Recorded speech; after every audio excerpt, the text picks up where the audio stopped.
Deus tem me levado a estudar homens e mulheres que fizeram a diferença na sua geração, homens que entenderam que eles tinham um chamado, entenderam que eles tinham algo para fazer, que Deus estava colocando um fardo muito, mas muito bom, que é cumprir os propósitos que Deus tem para eles, né? E esses homens cumpriram. E eu estou passando assim, não estou lendo de ordem, estou lendo a Bíblia meio que por personagem, não estou lendo a Bíblia por, sabe, aquela sequência que você faz. Estou lendo de um jeito bem diferente, de um jeito bem único, algo que Deus tem colocado no meu coração. Então, algumas semanas atrás eu estava lendo Daniel, estudando Daniel, por isso eu ministrei sobre Daniel. Semana passada, no nosso acústico, não sei o que eu vou chamar isso, que a gente teve no sábado de manhã, às 7:30 da manhã, muita fé, foi um tempo precioso. Você que não veio, você perdeu algo precioso. Eu conversei um pouquinho com vocês sobre Samuel, e eu tenho lido tem vários outros que eu já li, que eu já estudei, tenho estudado, especialmente também para dar aula. Davi, falei já Samuel, Paulo, pessoas também do Novo Testamento, mas homens, eu estou focando mais no Antigo Testamento. Por quê? Porque a gente tem essa percepção, né? Atos capítulo 2 vai falar para a gente de como o Espírito Santo desceu, a gente mencionou isso na nossa palavra de Daniel, e a gente entende que o Espírito Santo só veio a partir de lá. Mentira, o Espírito Santo já era uma pessoa, a pessoa Espírito Santo já era algo real no Antigo Testamento. E eu lendo sobre esses personagens maravilhosos, o Espírito Santo tem me despertado, tipo assim, eu já estava fazendo coisa. E eu lendo vários desses, essa semana eu peguei para estudar Josias, nome maravilhoso, provavelmente deve ter uns 20 aqui, Josias, né, porque é um nome tão lindo. Pessoal, Josias foi um rei de Judá. Você provavelmente não, quem sabe quem foi Josias? Você já leu sobre Josias? Já leu? Que legal, que massa. Josias, pessoal, é um dos reis bons de Judá. Um dos reis. Então, volta um pouquinho comigo, tenta entender o que eu estou falando aqui. Israel era uma nação só. Lembra? As 12 tribos era uma nação só. Depois de Salomão, você tem a divisão. E depois dessa divisão, praticamente todos os reis, tanto do reino do norte, que era o reino de Israel, como o reino de Judá, a maioria deles foram ímpios. Só que Josias é um cara que desperta na sua geração, porque foi um homem extremamente bom. Foi um homem muito puro, um homem que entendeu aquilo que ele tinha que fazer, entendeu a responsabilidade que Deus estava colocando no seu coração, e fez grandes coisas, causou um avivamento muito, mas muito massa no reino de Judá, tá? Só para explicar um pouquinho, no reino do norte não teve nenhum rei bom, nenhum. 400, 500 anos de reis que foram vindo, nenhum era bom. Perdão, não dá 500 não, dá uns 400. Todos reis ruins, tá? Só Judá que tem alguns, que são uns 8, se não me engano, que são reis bons. Josias é um desses reis bons. Tem uma coisa bem interessante de Josias, porque Josias é um dos poucos homens da Bíblia de que o seu nascimento foi profetizado. Olha que legal, queria ler esse texto com vocês. 1 Reis capítulo 13, olha o que diz. Por ordem do Senhor, um homem de Deus foi de Judá a Betel, quando Jeroboão estava em pé junto ao altar para queimar incenso. Jeroboão, pessoal, é o rei que assume o reino do norte, depois que Salomão morre, tá bom? Então o reino é dividido e Jeroboão fica com a parte do norte, tá bom? Então esse profeta do Senhor aparece para Jeroboão e fala isso, né? Ele clamou contra o altar, segundo a ordem do Senhor: ó altar, assim diz o Senhor, um filho nascerá na família de Davi e se chamará Josias. Sobre você ele sacrificará os sacerdotes dos altares idólatras que agora queimam incenso aqui, e os ossos humanos serão queimados sobre você. Isso aqui, pessoal, aconteceu mais ou menos 300 anos antes do nascimento de Josias. Olha que massa. Josias foi um homem tão maravilhoso, tão importante para a história de Judá, de Israel, do mundo, que Deus faz questão de mencionar de que um homem chamado Josias nasceria Um rei se chamaria Josias e ele causaria algo maravilhoso, ele causaria um avivamento. Olha que massa! São detalhes da Bíblia que a gente para ler e você tipo, salta nos olhos, porque você fala, putz, caramba, esse cara é importante. Se Deus está profetizando sobre ele 300 anos antes dele nascer, quer dizer que esse cara é bem importante. E ele é muito importante. Então, quem foi Josias? Então, pessoal, uma das poucas pessoas que foram profetizadas a respeito antes de nascer, tá? O nome Josias significa o Senhor sustenta. Ele reinou sobre Judá por 31 anos, tá? Seu avô, o rei Manassés, alguns consideram o pior rei da história, tanto de Israel como de Judá. Por quê? Além de ser um homem extremamente ímpio, extremamente idólatra, ruim pra caramba, ele profana o templo que Salomão constrói, ele regaça com tudo de ruim, ele faz basicamente tudo que é de ruim, só que tem um adicional muito importante. Ele é um dos únicos reis que perseguem aqueles que se decidem manter puros. Então ele olha para a nação de Judá, ele olha para a galera boa, ele olha para aquele povo que está adorando a Deus, está trazendo os sacrifícios no templo, está se esforçando para ter uma vida pura perante o Senhor. Esse cara vai lá e persegue essas pessoas. Então esse era o avô de Josias. Esse era o avô de Josias. Daí veio o pai de Josias era o rei Amon. O rei Amon, ele reinou só durante 2 anos. Reinou só durante 2 anos, por quê? Ele estava caminhando nos mesmos passos do rei Manassés, seu pai. Então um rei extremamente ruim, e chega num ponto tão assim, crítico, que a nobreza de Judá, a nobreza de Israel olha assim e fala, a gente precisa fazer alguma coisa, vão lá e matam um cara. A própria corte de Judá, então as pessoas ricas, aqueles que tinham influência, tramam, e matam o rei de Judá, o pai de Josias. E Josias aparece na história nesse momento aqui. Por quê? Quando o seu pai morre, Josias tem apenas 8 anos de idade. Então, com 8 anos de idade, imagina você, rei de uma nação. Olha que legal. Rei de uma nação, com muito poder, com muita autoridade, com muita influência. O que você faria com 8 anos de idade, com todo o dinheiro que você achava que você poderia ter, né? Assim, imagina o que você faria. Eu acho que não faria nada de bom. Eu criava uma lei, sei lá, abolindo escola. Então, Josias aparece nesse momento da história. Seu pai acabou de ser morto, e ele é colocado como responsável de uma nação aos 8 anos de idade. Só que isso, na verdade, é algo bom. Não estou falando que o pai dele morrer é algo bom. Entenda o que eu estou falando. Por quê? Quando você lê a história de Judá, isso acontece com outros reis. De um rei assumir bem cedo, assumir o reinado bem cedo. Rei Joás é um exemplo. O que acontece? Como ele não tinha autoridade por ser muito novo, alguns sacerdotes são colocados ao seu redor. Então, Josias, ele cresce num ambiente bem próximo de sacerdotes, de homens de Deus. Então, homens que influenciaram a sua vida, homens que foram muito, mas muito bons para a sua vida. Então, a primeira coisa que eu tenho para falar para você hoje, se coloque no meio de pessoas boas.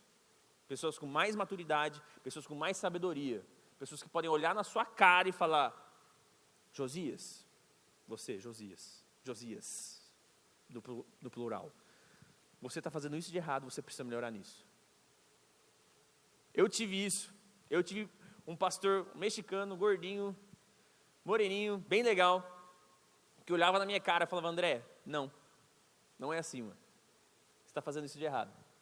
Morando fora, nem estava planejado, estou compartilhando coisa a mais. Morando fora, eu namorei por 3 anos, namorei uma mexicana.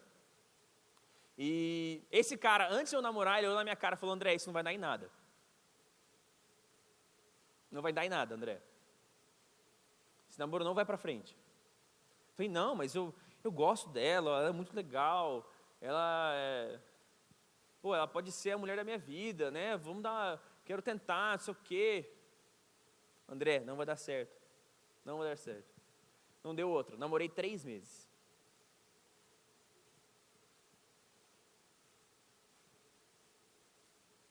E a voz desse homem de Deus era como uma voz do Espírito Santo. Uma voz com sabedoria, uma voz com graça. Ele nunca olhou na minha cara e falou: André, você é um lixo, você é imprestável, olha o que você está fazendo, 3 meses da sua vida jogado fora. Não, nunca fez isso. Mas foi um homem que olhou para mim e me discipulou. Um homem que olhou para mim e cuidou de mim. Mesmo sabendo que eu estava tomando as decisões erradas, ele olhou na minha cara e falou: não faz isso, cara. E depois do término do meu namoro, ele estava lá. Ele estava lá para me ajudar. Estava lá para edificar a minha vida. Vamos lá, eu queria falar um pouco mais sobre Josias. Então Josias assume o reino com 8 anos de idade. E Josias, ele causa um avivamento, né, no reino de Judá. E ele toma 3 passos muito, mas muito importantes. E eu queria conversar com vocês, eu queria deixar com vocês esses 3 passos. 3 passos muito importantes que Josias deu no seu tempo, que eu e você podemos tomar também hoje. 3 passos que eu e você podemos dar, que vão fazer a diferença completa na nossa vida. Amém? Você está comigo aí? Beleza? Então, primeiro passo, abre a sua Bíblia comigo, pessoal. Em 2 Crônicas. Você que está com Bíblia física, você é do meu time. Abre a sua Bíblia em 2 Crônicas, capítulo 34. 2 Crônicas 34, a partir do versículo 1. Acompanha comigo aí, você que está com Bíblia. E me escuta aí, você que não está, você que vacilou, não trouxe a sua Bíblia. Vacilando muito, né? Se não tem uma Bíblia no seu celular aí, você está vacilando demais. Vamos lá. 2 Crônicas 34, a partir do versículo 1 até o 3. Josias tinha 8 anos de idade quando começou a reinar, e reinou 31 anos em Jerusalém. Ele fez o que o Senhor aprova e andou nos caminhos de seu pai, Davi, seu predecessor. Sei lá se é assim que fala. Sem desviar-se nem para a direita nem para a esquerda. No 8º ano do seu reinado, sendo ainda bem jovem, ele começou a buscar o Deus de Davi, o seu predecessor. Primeiro ponto. Busque o Deus de forma íntima. Muito simples. Muito simples. Isso é algo que eu estou percebendo, pessoal, desses grandes homens de Deus, que eu tenho estudado durante esses últimos meses. Nenhum grande homem, nenhuma grande mulher de Deus depende do relacionamento de Deus com outra pessoa para se dar bem na vida, para cumprir os propósitos de Deus, para causar avivamento. Nenhum deles. Todos eles buscaram o Senhor de maneira íntima. Nenhum deles dependia de um terceiro para se relacionar com Deus. Quer uma prova que depender de um terceiro nunca dá bom? Tempos de Moisés. Moisés é o mediador, é o cara que fala com Deus, é o cara que tem... Sabe aquela música muito massa que a gente canta? Vou subir no monte. É essa história, tá bom? Porque esse povo pegou, olhou na cara de Moisés e falou: não, Moisés, fala você com Deus, porque a gente não tem coragem. O jugo do Senhor vai pesar sobre nós e a sua ira vai ser derramada sobre nós. A gente não tem coragem de subir no monte para ter acesso a Deus. Literalmente isso aconteceu. E o que aconteceu? Moisés subiu no monte, recebeu as leis, teve um tempo de comunhão com Deus, de ver Deus face a face. E o que aconteceu quando Moisés voltou? Os caras tinham feito um bode de ouro e estavam adorando o bode de ouro. Por quê? Porque eles dependiam de um terceiro para se relacionar com Deus. Não dependa de um terceiro. É um princípio da palavra, um princípio de grandes homens de Deus, grandes mulheres de Deus. Um princípio que a gente aprende com eles a gente não pode depender de terceiros. A gente não pode. O seu relacionamento deve ser seu com Deus, o meu com Deus. E olha que interessante, outro rei que percebeu isso, outro rei muito, mas muito importante, que você provavelmente já sabe de quem eu estou falando, que foi Davi.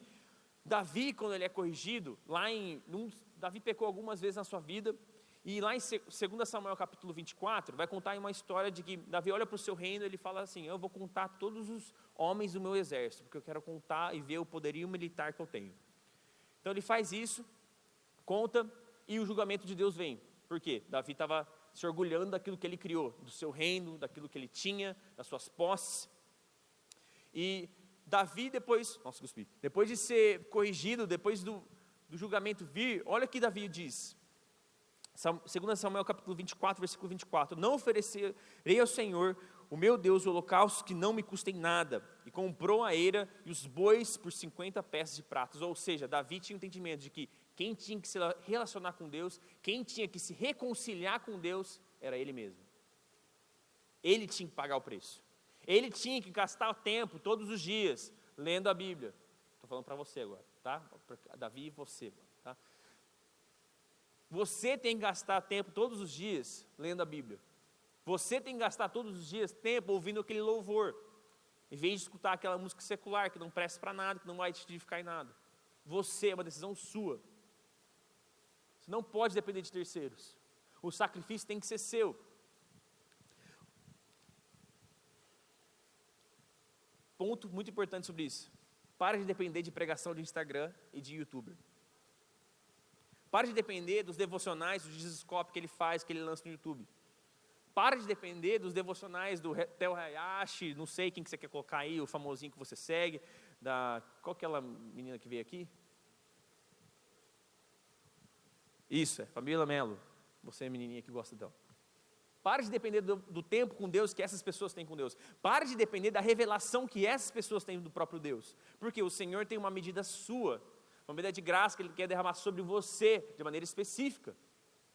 Deus quer colocar algo no seu coração específico para o que você está precisando. Deixa eu falar, Deus não está falando Deus não está falando comigo, especificamente, algo que você precisa no seu dia a dia. Você está passando por algo muito, mas muito específico. Deixa eu te falar, e isso aqui é a palavra exata do que você precisa para o que você está vivendo hoje. Exato. Eu creio sim que, por ter gastado tempo na presença de Deus, por ter estudado algo, creio que Deus está trazendo algo para você hoje através de mim. Sim, Deus está me usando como instrumento, creio sim. Só que isso não é suficiente. Não é suficiente. Você não pode depender de terceiros para se relacionar com Deus. Amém? Você pegou o primeiro ponto aí, então? Então, primeiro ponto, busque intimidade com Deus. Beleza? Isso foi algo que Josias fez. Logo no começo, com seus 16 anos de idade, no seu 8º ano de reinado, então ele assumiu o reino com 8 anos de idade. No 8º ano do seu reinado, ele toma a decisão, tá bom, eu vou buscar o próprio Deus, eu vou parar de depender dos sacerdotes que estão em volta de mim, vou parar de depender do sumo sacerdote, vou parar de depender das pessoas de influência na minha vida, e eu vou começar a me relacionar com Deus. Essa é a decisão que Josias toma aqui. E essa é a decisão que eu e você precisamos tomar nos dias de hoje. Beleza? Segundo ponto, continuando aqui no versículo 3. Cadê? A letrinha está pequena. Lá na metade do versículo, tá? Continua aqui no versículo 3, onde eu parei. No 12º ano, começou a purificar Judá e Jerusalém, dos altares idólatras, dos postes sagrados, das imagens esculpidas e dos ídolos de metal. Sobre as suas ordens foram derrubados os altares dos Balaíns. Além disso, ele despedaçou os altares de incenso que ficavam acima deles. Também despedaçou e reduziu a pó os postes sagrados e as imagens esculpidas e os ídolos de metal. E os espalhou sobre os túmulos daqueles que lhe haviam oferecido sacrifício. Então, isso aqui, pessoal, só fazer um parênteses. O que Josias está fazendo aqui no versículo 4, ele está cumprindo a palavra profética de 1 Reis, capítulo 13. Você lembra que ele tinha que derramar os ossos, colocar os ossos, tá bom? É isso que ele está fazendo. Depois queimou, onde eu parei? Depois queimou os ossos dos sacerdotes sobre os altares, purificando assim Judá e Jerusalém. Olha a decisão que esse cara toma. Aqui ele já está com 20 anos. Tá? Então, olha o trilhar do caminho aqui. Primeiro, a intimidade de Josias é gerada com Deus. Primeiro, Josias começa a conhecer o coração do próprio Deus. Ele começa a entender o que Deus deseja de mim. O que Deus deseja da nossa nação. O que Deus deseja de Judá. Daí, aqui, o que Deus está desejando? Então, primeiro, a intimidade é criada. Segundo, o arrependimento cai sobre a nação. A mudança, a transformação, arrependimento dos pecados. Então, como que eu e você, a gente pode aplicar isso nos dias de hoje? Você não tem, imagino, né? Você não chega em casa, tem um postinho lá dourado, um bodinho de ouro, que você chega no seu quarto, você presta culto a esse bode, amém? Você não faz isso, em nome de Jesus, está amarrado, queima, vai para o inferno esse negócio aí. Tá bom? Você não faz isso, como que a gente pode aplicar isso? Então, isso mostra uma limpeza espiritual que Josias fez no reino, tá bom? Temos que queimar e jogar fora todos os altares que construímos. Quais são esses altares? O altar do seu orgulho, o altar da autossuficiência. Coloquei outras coisas aqui, como bem específicas, como o altar da pornografia. Sabe você já sabe o jeitinho, que está lá certinho, o seu computador ou o celular, você já tem todo aquele jeitinho que você faz para tudo aquilo acontecer? É isso que você tem que quebrar, é isso que você tem que queimar. É isso que você tem que tacar no fogo, é isso que você tem que reduzir a pó na presença de Deus. É essa decisão que Deus está chamando a gente a tomar. A gente deseja coisas grandes por parte de Deus, mas a gente nunca quer se quebrantar e se arrepender perante o Senhor, porque dói, porque machuca, porque quebrar esses altares na presença de Deus é dolorido, é difícil. Gente, o que Josias fez aqui não foi fácil. Você provavelmente tinha um povo muito impuro ainda, povo que ainda prestava culto ainda a esses deuses. Mas Josias olhou na cara desse povo e falou: estou nem aí, vou queimar tudo. Vou queimar tudo. E ele foi lá e queimou. A decisão que você tem que tomar não vai ser fácil. A decisão de queimar os altares que estão no seu coração não vai ser fácil. Não vai ser fácil. Olha isso aqui, olha que interessante. Olha, 2 Reis, a história de Josias, pessoal, está tanto em 2 Reis como em 2 Crônicas, tá bom? Então por isso que eu estou indo e voltando aqui. Olha que 2 Reis, capítulo 23, versículos 12 e 14 diz.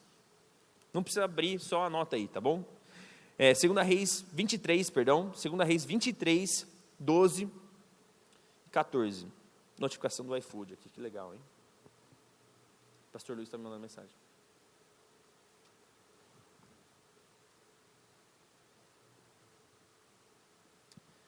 Segunda Reis 23, versículos 12 e 14.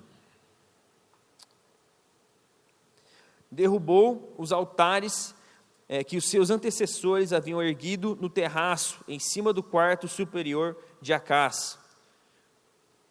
Então, basicamente, os altares, esses postes idólatras, eles estavam dentro do palácio onde Josias morava. Esse era o nível da coisa. Eles moravam, dormiam perto dos postes sagrados aos outros deuses. É bem intenso. E os altares que Manassés havia reconstruído nos 2 pátios do templo do Senhor. Retirou-os dali, despedaçou-os e atirou o entulho no vale de Cedron. O rei também profanou os altares que ficavam a leste de Jerusalém, ao sul do Monte da Destruição. Esse aqui é o Monte da Destruição, é o Monte das Oliveiras, tá? Quando você vai para os evangelhos depois, é o mesmo monte. Então, o monte lá em Jerusalém. Voltando aqui, os quais Salomão, rei de Israel, havia construído para Astarote, a detestável deusa dos Sidônios, para Camus, o detestável deus de Moabe, e para Moloque, o detestável deus do povo de Amon. Josias despedaçou as colunas sagradas e derrubou os postes sagrados, e cobriu os locais com os ossos humanos. Gente, esses postes aqui, então, voltando aqui para a história que a gente acabou de ler, tem coisa aqui que foi construída por Salomão. Tem poste que está erguido, poste que foi erguido para outros deuses faz mais de 300 anos.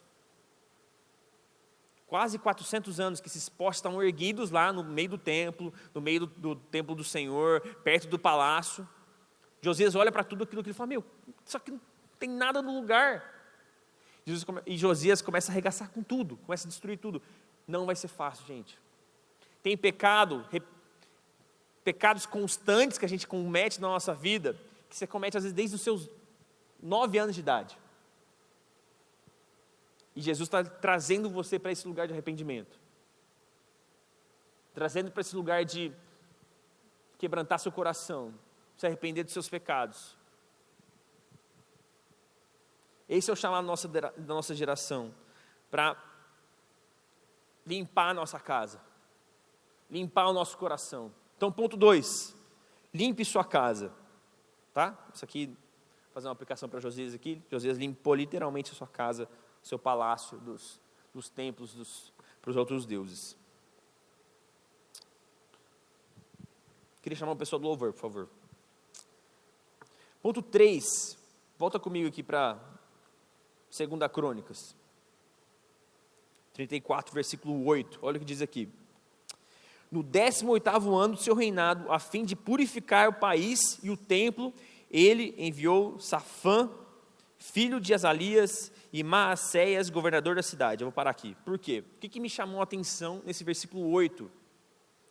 Isso aqui, pessoal, é 6 anos depois daquilo que a gente leu no versículo anterior. Então, 2 Crônicas, o versículo 3, isso aqui é 6 anos depois. Josias passou 6 anos limpando a nação. 6 anos. E você acha que você vai limpar todo o seu coração num dia só? Com uma oração simples, você vai mudar todos os seus costumes, tudo aquilo que você está acostumado a fazer, todos os pecados que você comete toda semana. Não é assim, gente. O trabalho do Espírito Santo é uma caminhada bem longa, por acaso. O trabalho começa aqui, o posicionamento começa aqui, é agora. Só que a transformação completa, filho, deixa eu te falar uma coisa, você só vai ser perfeito lá no céu. Você vai pecar até quando você morrer. Não, quando você morrer você não vai pecar, no nome de Jesus. Mas você vai pecar até a sua morte. Está na hora de a gente se posicionar e começar devagarzinho, dando pequenos passos na direção de aproximar o nosso coração do Espírito Santo. Aproximar o nosso coração desse lugar de arrependimento. O arrependimento não acontece com o salar de dedos. O posicionamento sim, o pedir perdão para Deus sim, só que a transformação das nossas ações, dos nossos costumes, elas demoram, pessoal. E é tempo da gente se posicionar, é tempo da gente assumir uma posição de falar, tá bom Deus, aqui parou, aqui chega, agora eu vou caminhar com você, Deus. O que o Senhor quer que eu faça? Qual o processo que o Senhor deseja que eu passe? O arrependimento, pessoal, não é uma coisa que você faz só uma vez. Você falou perdão aqui, agora acabou, nunca mais você vai pedir perdão. Você é extremamente orgulhoso se você acha isso. Ainda no versículo 8 diz assim: junto com Joá, filho do arquivista real Joacás, para restaurarem o templo do Senhor. Então, como eu falei antes, o templo de Deus, o templo que Salomão, lembra aquele templo assim, cheio de ouro que Salomão construiu? Ápice da nação de Israel aqui com Salomão. Salomão vai lá e constrói um templo para o Senhor, para onde a Arca da Aliança deveria ficar. A verdade é que os judeus, eles tiram a Arca da Aliança de lugar, porque eles começam a usar a Arca da Aliança, que era para representar a presença de Deus. Eles começam a usar a Arca da Aliança como um amuleto para ganhar guerras. A gente vê várias vezes que isso não funciona. Não adianta falar que a presença de Deus está com você quando você está fazendo coisa errada.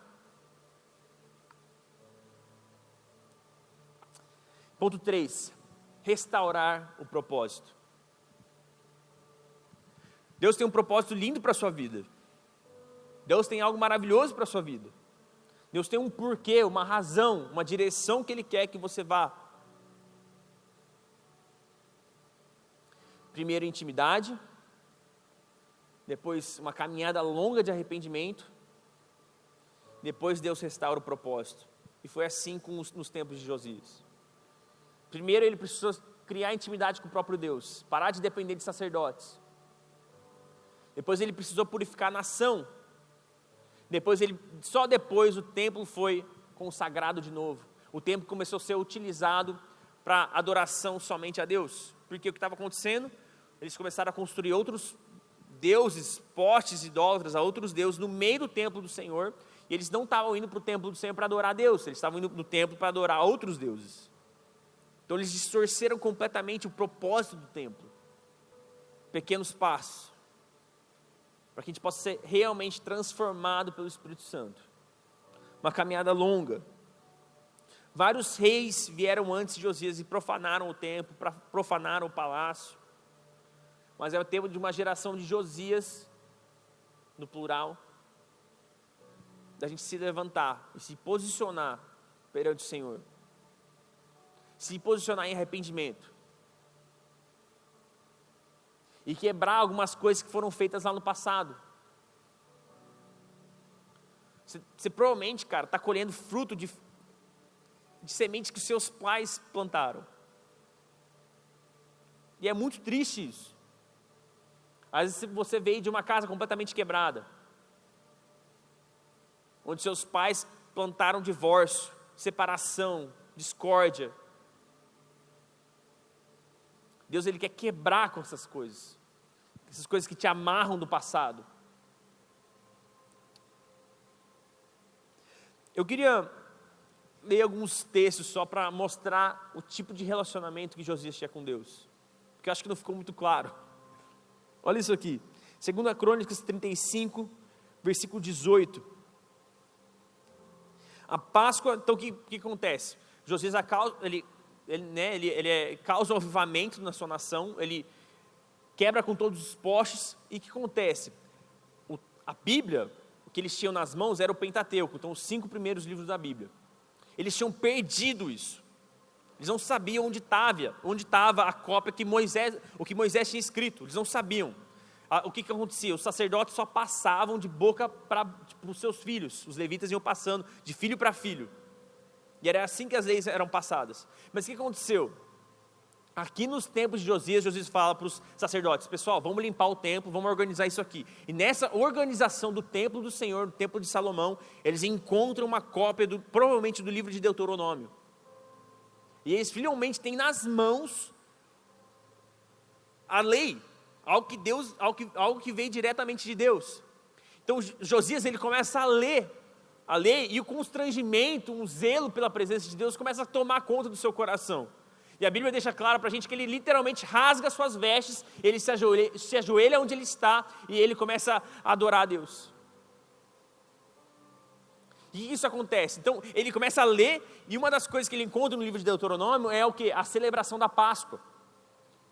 E olha o que diz aqui no versículo 18, do capítulo 35. A Páscoa não havia sido celebrada dessa maneira em Israel desde os dias de Samuel. Nem nenhum dos reis de Israel havia celebrado uma Páscoa como essa, como fez Josias, com os sacerdotes, os levitas, e todo Judá e Israel estavam ali com o povo de Jerusalém. Então o que acontece? Olha aqui, o avivamento é tão grande no reino de Judá, que o povo que morava no reino do norte começa a descer e começa a trazer adoração na cidade de Jerusalém. Esse cara, ele pega 30 mil ovelhas e ele oferece a Deus, e mais 3 mil bois. E ele paga do próprio bolso. Fala: o povo vai adorar nas minhas custas. Eu vou pagar para todo mundo adorar a Deus. Eu vou pagar um preço. Assim como Davi pagou um preço, por causa do pecado que ele cometeu, para se reconciliar com Deus, Josias olha para a situação e ele fala assim: o povo inteiro está corrompido. E ele, como um representante de Deus na terra, ele paga e faz um sacrifício para que todos tenham acesso à adoração a Deus. Todas as famílias.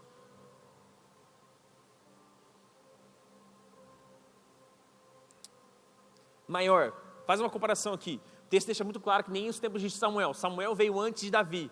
Então quer dizer que nem Davi celebrou uma Páscoa de forma tão grande igual Josias fez. Nem Salomão, com toda a sua riqueza, ofereceu tanta coisa para Deus. Por quê? O constrangimento e o zelo pelo Senhor tomaram conta do coração de Josias, que ele não aguentava ver, ele não conseguia ver, não aguentava no seu coração ver a sua nação na situação que estava. Ele precisava reconciliar e criar de novo essa ponte que um dia tinha sido quebrada. Olha o que 2 Reis 23, versículo 25 diz: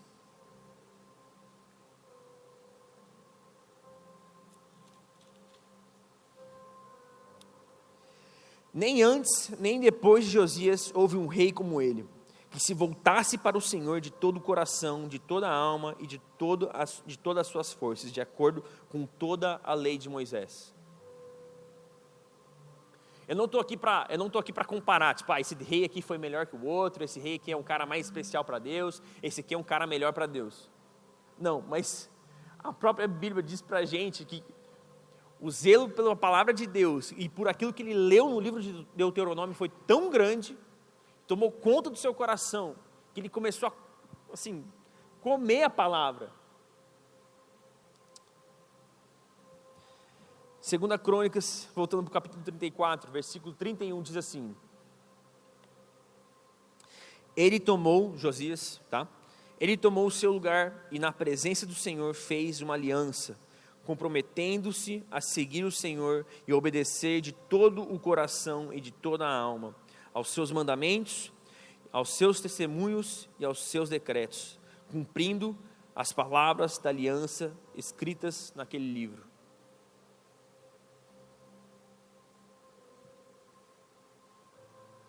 Olha que coisa linda, cara. Meu sonho é que você pegue esse livro maravilhoso, você comece a comer o que está aqui dentro. Que o que você lê aqui comece a tomar conta do seu coração. Fica de pé comigo. O que você lê aqui, que Deus possa gerar um zelo pela palavra dele, por esse lugar de arrependimento. Eu vi um vídeo essa semana. É o final de um vídeo se não me engano, do Porta dos Fundos, com aquele Rafael Portugal, aquele comediante, sabe? Aquele comediante que fala, né? E é engraçado, porque ele puxa um cubo mágico assim, e o cubo mágico ele está vermelho em todos os lados. Ele não tem tipo um lado branco, umas peças brancas, umas peças amarelas, outras laranjas, outras pretas. E ele começa a fazer uma piada, tipo, esse cubo mágico é para essa geração de vencedores, onde todo mundo acha que ganhou, todo mundo acha que está tudo certo, que o cubo mágico que essa geração tem na mão não pode ter nada diferente, eu não posso estar errado, eu mereço estar certo, o que eu penso está certo. E o vídeo é ele fazendo uma piada com isso. E qual é o meu ponto aqui? Por que eu estou falando isso? Porque nem tudo que você está fazendo com as suas mãos, nem com todo o comportamento que você tem, nem todo o sentimento que você sente é de Deus. Não é. Normalmente seus sentimentos não andam alinhados com a palavra. Essa é a verdade. Dói. Mas é tempo de uma geração se arrepender. E olhar para o cubo mágico e ver que ele tem outras cores. De que você precisa alinhar essas peças e colocar essas peças das cores do lado da cor certa. É difícil. Eu já tentei montar um cubo mágico. Já montei, na verdade. O tempo melhor que eu fiz foi, acho que 8 minutos. Bem ruim. Então, o que você vai fazer com esse cubo mágico que Deus está colocando na sua mão? Que você já tem na sua mão? Vamos realinhar ele? Vamos realinhar ele com o Espírito Santo? Por quê? Quando você pega o cubo mágico, é bem legal. A peça do meio é a certa. É a que te indica qual cor tem que estar naquele lado do cubo mágico. E quando você pega o cubo mágico na mão, tem a amarela, tem a preta, tem a laranja, tudo do mesmo lado. E o convite que Deus faz para você é: vamos mexer nesse cubo mágico. Vamos realinhar ele com Jesus. Vamos realinhar com os meus pensamentos sobre você. Vamos realinhar com os propósitos que eu tenho para você.